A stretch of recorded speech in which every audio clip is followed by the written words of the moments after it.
Place your bets, place your bets, place your bets, place your bets. I can't say it as fast as they say it in Japanese. But what's up, everybody? It's Filmstruck Film Club. It's me and Groot. We're here. I'm Carson Higgins. We're doing another Filmstruck Film Club for you. Hope you've been here before, but if you haven't, nice to meet you. We watch a movie every week. You can check us out on Instagram and stuff. That's where I'm going to post all the movies every week that we pick. Sometimes it takes a little longer than a week, because sometimes the movies just need a little bit more time. But we are here. We watched a great movie this week. I wanted to, first of all, what am I, sponsored by the Kraken or something? I promise I'm not. I don't even know a lot about hockey. I just have this stuff. But listen, this movie that we watched this week was one that I've seen on the Criterion channel and just been like, that looks interesting. And finally decided to do it this week. It's from 1964. It's a Japanese cool as shit movie directed by Masahiro Shinoda, and it is, of course, Pale Flower. So if you have not watched this film yet, I'm not really going to spoil it too much. Frankly, there's not like a whole lot to spoil. It's just a very like cool mood piece. Obviously, there is a story where, like, just briefly, Yakuza guy stabs somebody to death, goes to prison for an extended period of time, comes out of prison, gets back in with his gambling buddies, meets a very sexy girl who is also now kind of cleaning up at this gambling spot, and we just kind of follow their relationship as it blooms and blossoms. It's not like a romantic relationship so much as like partners in crime. Right? Yeah, this movie is, like, right when it started, I was just like, oh, this is very cool. The black and white cinematography is just gorgeous. I mean, there are so many times where I was watching the screen just like, well, that shot's gorgeous. Just, like, incredible use of silhouettes and, like, bright white light.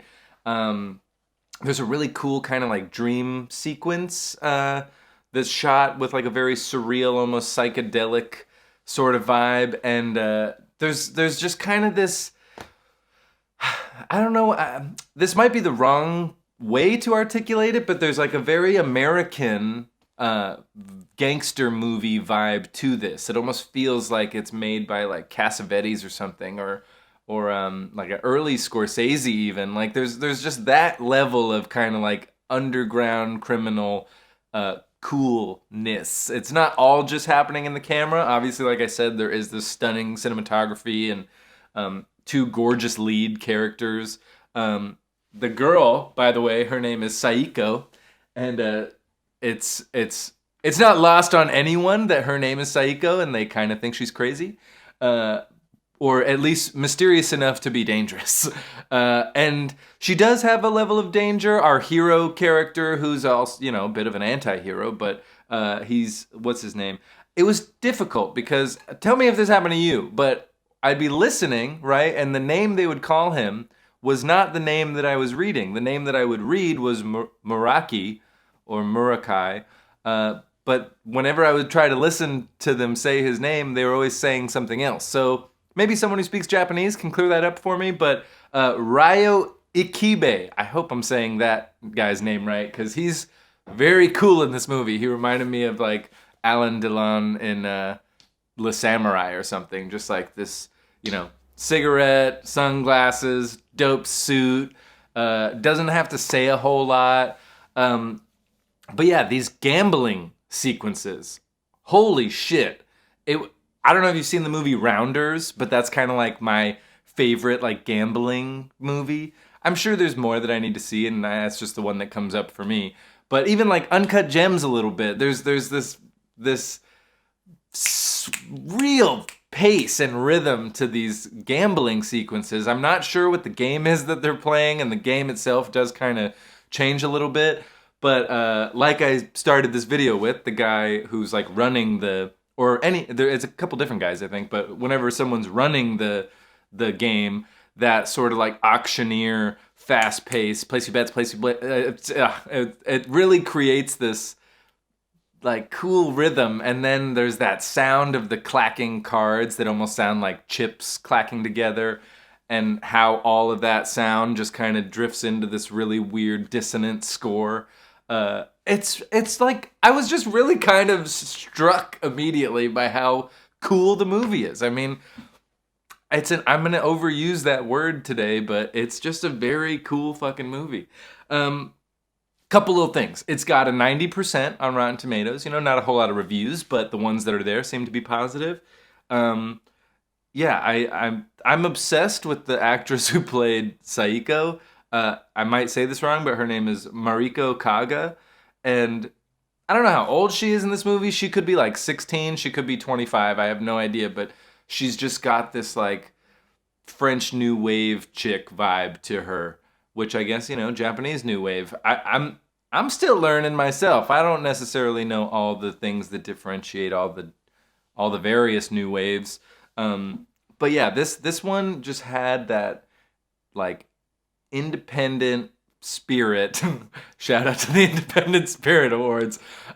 Where just like it seemed like we were kind of just like out in the middle of the street in the middle of the night shooting this movie. And there's some great supplemental features on the Criterion channel where like I was watching an interview with the director talking about how they shot pretty much all this film in Yokohama, and particularly there's that really cool alleyway that they use a couple times. There's even this really great crane shot when they're like coming down the street. But it was this once like prostitution was made illegal in Japan, this red light district was just totally shut down and a bit of a ghost town, and so that's where they were shooting this stuff at night. And it just adds such a layer of authenticity, and you almost feel like you're in Blade Runner or something, but that's just because Japan is the coolest place. And yeah, that dream-like psychedelic sequence that happens sort of towards the end, I didn't know right away. I was like, is this a dream or is this just a really cool part of the movie where like it's in slow-mo and there's the car and there's this great silhouette and then he's looking through the broken window and seeing that really kind of burned out image of Saiko shooting up heroin. And oh man, yeah, I'm just kind of like, I can't wait to watch it again. I hope you did get a chance to watch it. I'm not going to spoil the ending for you, but just know that there's like a pretty cool situation that winds up putting our two characters on their final path together. So yeah, I love this movie. I'm definitely going to be checking out some more of Shinoda's stuff because it's got some other cool movies. There's one called Double Suicide that looks kind of cool. I know a title like that is sometimes like, no thanks, but in looking at it, it looks like it could be kind of a cool movie. So yeah, I'm always down for something new and maybe even like something that I've been seeing for a long time. And it's so satisfying when you finally pick a movie that you've been eyeing for a while and you love it. And I loved this one. So I hope you get a chance to check it out. If you didn't, now's the time. There's no better time than right now to go put on Pale Flower and check it out.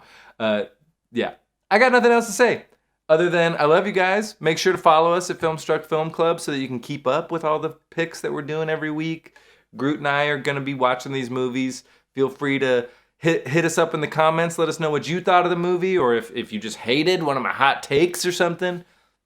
Not many hot takes on this one here, but yeah, man. I'm glad that we're still doing this club. I have so much fun watching these movies with you guys, so I hope you're enjoying it too. And yeah, be on the lookout for the next one. Go Kraken.